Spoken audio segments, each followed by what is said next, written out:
You said it. Marcus Smart holds him to 29% shooting, the greatest shooter ever. What kind of is this Steph Curry's greatest challenge, considering the team is deep in everything, but they're going to sick the guy on him who does better on him than anyone else? So I've been saying this over the last 5 days. I said that the Golden State Warriors and Stephen Curry, this is his greatest challenge individually against the defensive player of the year at the same position. And historically, this is the best team they've ever met defensively, metric-wise, in the NBA Finals. So you have 5 switchable guys that all communicate, and even with their continuity, like, there is the physicality that the Boston Celtics bring to the table. Now, look, Marcus Smart is hobbled up. He's had the ankle injury, the quad injury, the foot injury, all on the same leg. Pretty much in the last series against the Heat, he was playing on one leg, right? So that is a question coming into this, the health of Marcus Smart. But if there's a guy individually that you think is the kryptonite to Stephen Curry, you couldn't ask for a better matchup for the Boston Celtics. You can't. Yeah, I think when you look at it from Jay's standpoint, you talk about Smart having to play both ends of the floor. That is, in my opinion, going to favor Steph, because he's also got to run the offense and put everybody in position for the Celtics. And then he has to go on the other end of the floor and chase Steph around, fight through screens, all of those sort of things. So he's got his work cut out for him for sure.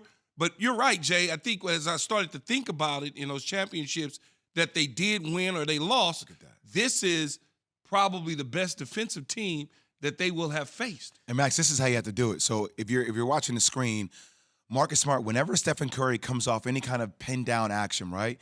You see him, he gets very physical. You'll always see Marcus Smart with a forearm, like kind of like in the hip of Stephen Curry, pushing him off position, right? I think that's something that's really big going into this finals.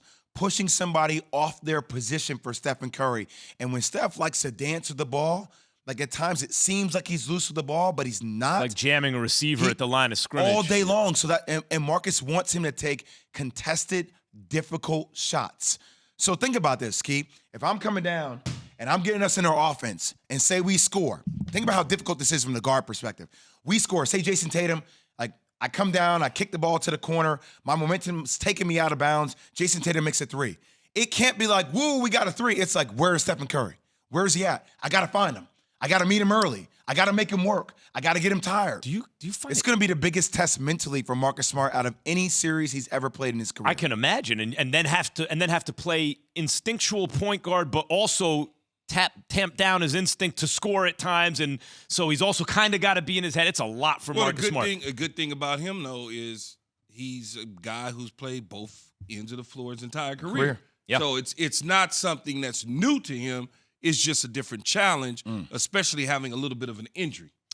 I remember when he came out, it was the Lakers won some meaningless game at the end of the season, I think against the Celtics, and as a result wound up with Julius Randle instead of Marcus Smart in the draft, and they were both good, but I was like, I think you want Marcus Smart. Well, I'm gonna tell you, but Max, we had Patrick Beverley up in here and Kawhi Leonard even a couple years ago. Like, people don't understand the amount of effort you have. Like, Stephen runs over 3.5 miles per game. Yeah. 3.5 miles. We were playing 2-on-2 half court yesterday. I was tired watching. And dudes are tired. So now imagine sprinting down. What no damn dudes. I was tired. I would say Bart was tired too. So, I think 3 of the 4 were tired. Yeah. Let's just put it that way. So this is what's interesting to me about the series too, guys, because when you break it down, so BPI, right? ESPN, we have the metrics, like over 80% chance for the Celtics to win the series. But Vegas, I got Golden State, favors Golden State. Me too. I don't even know if the series is going 7. But Vegas favors Golden State. And what's interesting to me about that is this. There's this idea of, there was a famous book written once upon a time called The Madness of Crowds, right? Group hysteria and everything. James Surowiecki, a writer, I don't know, he might be I don't know where he is right now, but he had a book called The Wisdom of Crowds. Okay. And the premise of the book was when a whole bunch of people, when the public all shares and has certain information that everyone knows and also has their own kind of private information, that group will make better decisions always than the smartest member of that group. Right? So all of us together are smarter than the smartest one of us. You'd think, well, the dumb people would make us the smart ones dumber. No, the wisdom of crowds, right? Vegas, the betting line in Vegas reflects the wisdom of crowds because they want equal action on both sides of the line. And if they get the line wrong and the crowd starts moving the line, that will reflect the wisdom of crowds. That's why it's so hard to beat the spread, right? So hard to beat Vegas. How can BPI have it so lopsided for the Celtics and Vegas still like the Warriors? Look, it's just interesting to me. Chance for them to win the NBA Finals. I don't agree with BPI. I agree with Vegas. Yeah, I think I agree with my Vegas. eyes. How about that? Well, my eyes tell me that Boston is a little bit hobbled up right now. And another major factor is Robert Williams. How will he be?